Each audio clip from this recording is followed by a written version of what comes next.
उस 10 साल में भारत की आवाज ग्लोबल प्लेटफॉर्म पर इतनी कमजोर थी कि दुनिया सुनने तक तैयार नहीं थी।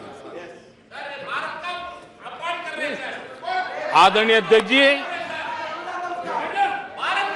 इनकी निराशा का कारण यह भी है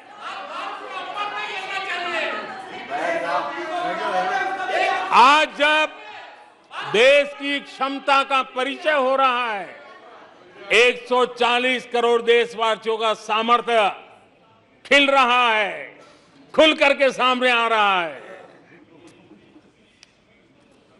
लेकिन देश का सामर्थ्य तो पहले भी था, लेकिन 4 से लेकर 14 तक इन्होंने वो अवसर गंवा दिया। और यूपीए की पहचान बन गई, हर मौके को मुसीबत में पलट दिया, हर मौके को मुसीबत में पलट दिया। जब टेक्नोलॉजी इंफॉर्मेशन का युग बड़ी तेजी से बढ़ रहा था, उछल रहा था, उसी समय ये 2G में फंसे रहे, मौका मुसीबत में। सिविल न्यूक्लियर डील हुआ, जब सिविल न्यूक्लियर डील की चर्चा थी, तब ये कैश फॉर वॉट में फंसे रहे। ये खेल चले। आदरणीय अध्यक्ष जी, 2010 में कॉमनवेल्थ गेम्स हुए। भारत को दुनिया के सामने, भारत की युवा सामर्थ्य को प्रस्तुत करना एक बहुत बड़ा अवसर था, लेकिन फिर मौका मुसीबत में, और CWG घोटाले में पूरा देश दुनिया में बदनाम हो गया। आदरणीय अध्यक्ष जी,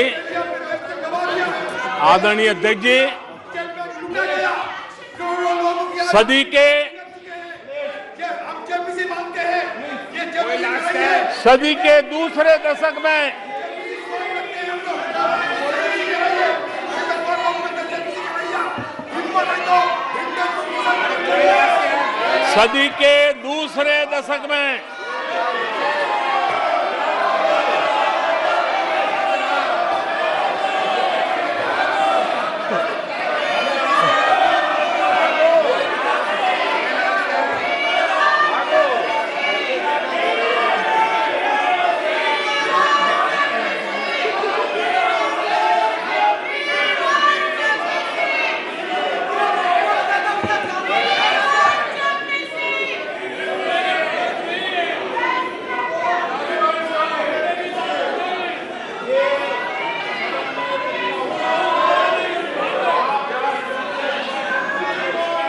उचित नहीं है, यह संसदीय परंपराओं के अनुरूप नहीं है। आप बिना तथ्यों के बोलते हैं और फिर सुनते नहीं हैं। प्लीज बैठिए। नो, बैठिए। No no no no no. आदरणीय अध्यक्ष जी,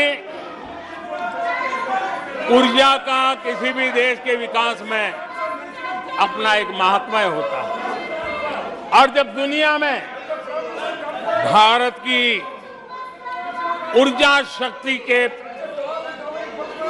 उभार की दिशा में चर्चा की जरूरत थी, इस सदी के दूसरे दशक में हिंदुस्तान की चर्चा ब्लैकआउट के नाते हुई।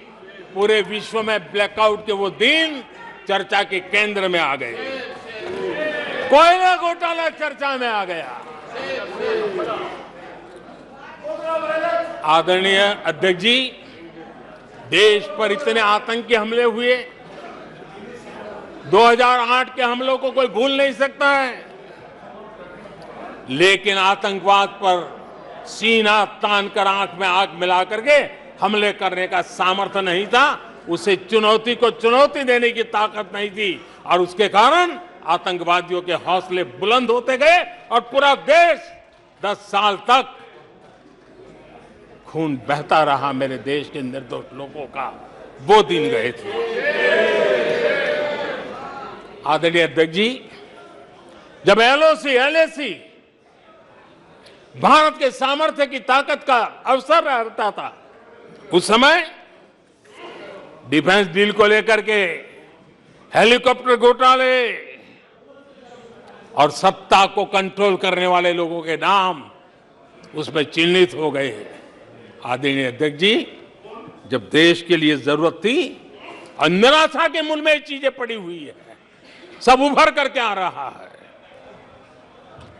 आदरणीय अध्यक्ष जी, इस बात को हिंदुस्तान हर पल याद रखेगा कि 2014 के पहले का जो दशक था, द लॉस्ट डेकेड के रूप में जाना जाएगा।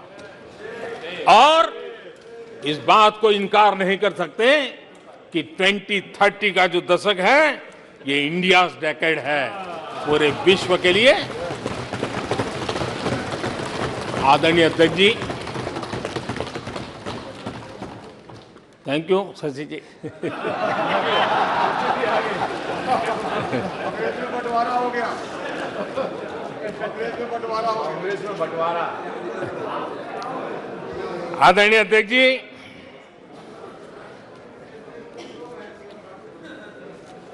लोकतंत्र में आलोचना का बहुत महत्व मैं मानता हूं और मैं हमेशा मानता हूं कि भारत जो कि मदर ऑफ डेमोक्रेसी है, सदियों से हमारे यहां लोकतंत्र हमारी रगों में पनपा हुआ है। और इसलिए मैं हमेशा मानता हूं कि आलोचना एक प्रकार से लोकतंत्र की मजबूती के लिए, लोकतंत्र के संवर्धन के लिए, लोकतंत्र के स्पिरिट के लिए आलोचना एक शुद्धि यज्ञ है। उस रूप में हम आलोचना को देखने वाले हैं। लेकिन दुर्भाग्य से बहुत दिनों से मैं इंतजार कर रहा हूं, कोई तो मेहनत करके आएगा, कोई तो एनालिसिस करके कोई आलोचना करेगा ताकि देश को कुछ लाभ हो। लेकिन 9 साल आलोचना ने आरोपों में गंवा दिए जिन्होंने, सिवाय आरोप, गाली गलौज, कुछ भी बोल दो, इसके सिवाय कुछ नहीं किया। गलत आरोप। और हाल ये चुनाव हार जाओ, EVM खराब, दे दो गाली। चुनाव हार जाओ, चुनाव आयोग को गाली दे दो। क्या तरीका है? विस्तारा न्यूज, निखर जनपರ।